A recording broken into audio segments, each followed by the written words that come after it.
करें, लेकिन यदि आप अपने जीवन में कोई व्रत नहीं करते तो ये एक व्रत अवश्य करें। कौन सा व्रत? एकादशी का व्रत। एकादशी का व्रत हर व्यक्ति को, हर वैष्णव को करना चाहिए। हर व्यक्ति को, हर जीव को एकादशी का व्रत करना चाहिए। होगा क्या?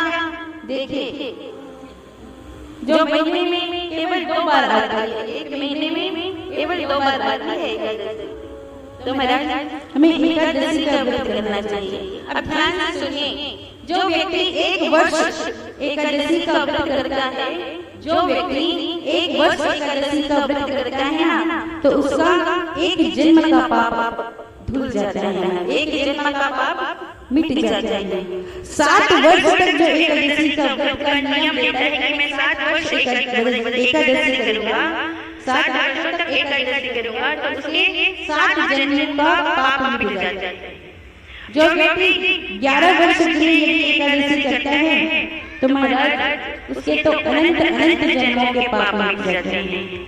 अनंत अनंत जन्मों के कष्ट, अनंत अनंत जन्मों के पाप तत्क्षण समाप्त हो जाते हैं, तत्क्षण जल करके भस्म हो जाते हैं। और जो एकादशी है ना, वो भगवान की प्रिय है महाराज। क्या है? एकादशी व्रत है वो भगवान का प्रिय व्रत है। जो व्यक्ति एकादशी व्रत करता है, एकादशी व्रत करने से प्रभु हरि खुश होते हैं, हरि प्रसन्न होते हैं। और जो भक्त एकादशी व्रत करता है और बिना कामना के केवल हरि को प्रसन्न रखने के लिए, हरि की प्रसन्नता के लिए जो एकादशी करता है, प्रभु कहते हैं कि तो मैं उसके घर में स्वयं लक्ष्मी नारायण रूप में आ जाता हूँ। किस रूप में आ जाता हूँ? लक्ष्मी नारायण रूप में। जो भक्त मेरे इस प्रिय व्रत का, इस एकादशी व्रत, इस नियम का पालन करता है, जो भक्त एकादशी व्रत करता है, फिर मैं उसकी सारी मनोकामना, सारी इच्छाओं को पूर्ण कर देता हूँ। क्योंकि एकादशी व्रत कोई साधारण व्रत नहीं है महाराज। ये जो एकादशी है ना, ये हर फल को देने वाली है, ये पुण्य प्रदायी है। इस एकादशी को करने से ठाकुर जी प्रसन्न होते हैं। और देखिए, हम कोई भी व्रत करते हैं ना, जैसे हमने संतोषी मैया का व्रत किया, तो यदि हम कोई कामना करेंगे, कोई इच्छा करेंगे, तो एक जो व्रत हम करते हैं संतोषी मैया का हो या श्रीदेव जी का हो या ठाकुर जी का हो या हनुमान जी महाराज का, तो वो पुण्य देती है। क्या देती है? पुण्य। व्रत करने से पुण्य प्राप्त होता है। लेकिन जो एकादशी व्रत करता है महाराज, उसके तो इस जन्म में भी उसे पुण्य प्राप्त होगा, और जितने भी उसके जन्म होंगे ना, तो जो एकादशी का व्रत है, जो व्यक्ति इस जन्म में एकादशी रह लेता है, फिर उसके आने वाले जन्म में भी उसका फल, उसका पुण्य का प्रताप महाराज जैसा का तैसा रहता है। उसका पुण्य कम नहीं होता। जो व्यक्ति एकादशी व्रत करता है ना, तो उसका पुण्य कभी समाप्त नहीं होता। क्या होता है?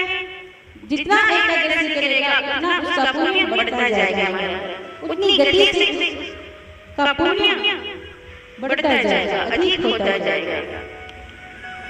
यहाँ पर कहा जाता है एकादशी व्रत किन किन लोगों को करना चाहिए? ऐसा प्रश्न उठता है कि हम एकादशी व्रत करें तो कैसे व्यक्ति को करना चाहिए? तो 8 वर्ष से लेकर के, अगर आप में सामर्थ्य है, आप में शक्ति है, तो देखिए 8 वर्ष के बालक से लेकर के 80 वर्ष तक, यदि आप में शक्ति है तो उससे भी अधिक हो सकती है। लेकिन व्रत का जो नियम है वो है 8 वर्ष। 8 वर्ष से यदि हम शुरू करें एकादशी व्रत का आरंभ कब से करना चाहिए? 8 वर्ष से। यहाँ ठाकुर जी कहते हैं कि जो भक्त एकादशी का व्रत करता है वो भक्त मुझे बड़ा ही प्रिय होता है। उस भक्त से मैं स्वयं प्रेम करता हूँ, वो भक्त मेरे लिए प्रिय हो जाता है। एकादशी का व्रत कैसे व्यक्ति को करना चाहिए, चाहे वो बहन हो, चाहे बेटी हो, चाहे बहू हो, चाहे वो वृद्ध ही क्यों ना हो, वृद्ध हो या बालक हो, मगर कोई भी आयु हो सकती है, किसी भी आयु में आप एकादशी का व्रत कर सकते हैं।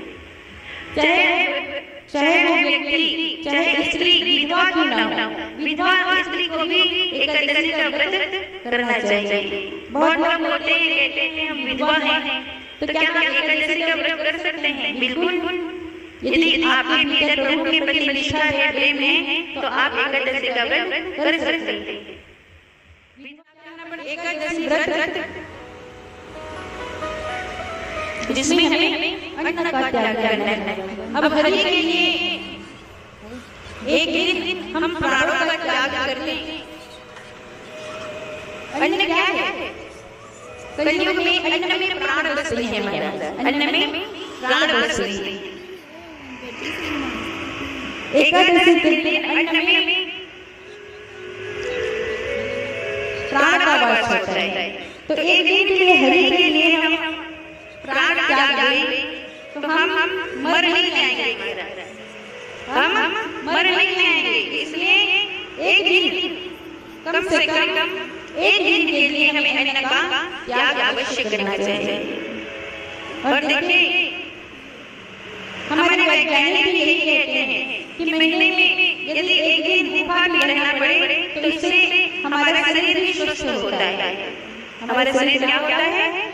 स्वस्थ होता है। इसलिए एकादशी का व्रत अवश्य करें। एकादशी का व्रत करने वाला प्राणी ठाकुर जी को अधिक प्रिय होता है।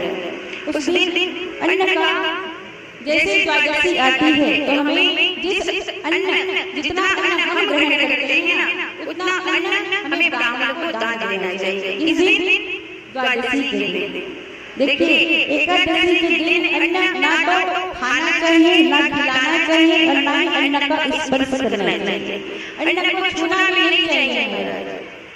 अन्न का स्पर्श भी करना पाप है एकादशी के दिन। इसलिए अन्न का स्पर्श भी एकादशी के दिन नहीं करना चाहिए। इसलिए एकादशी के दिन अन्न का त्याग करें। और जैसे द्वादशी आए महाराज, द्वादशी के दिन हमें सीधा अन्न निकालना चाहिए। हमारे यहाँ हमारे ब्राह्मण क्या करते हैं, जैसे द्वादशी आती है सीधा दाल चावल, जितनी आपकी सामर्थ्य है, दाल चावल नमक सब्जी जो भी आप ब्राह्मण को दान कर सकते हैं वो सीधा निकालते हैं।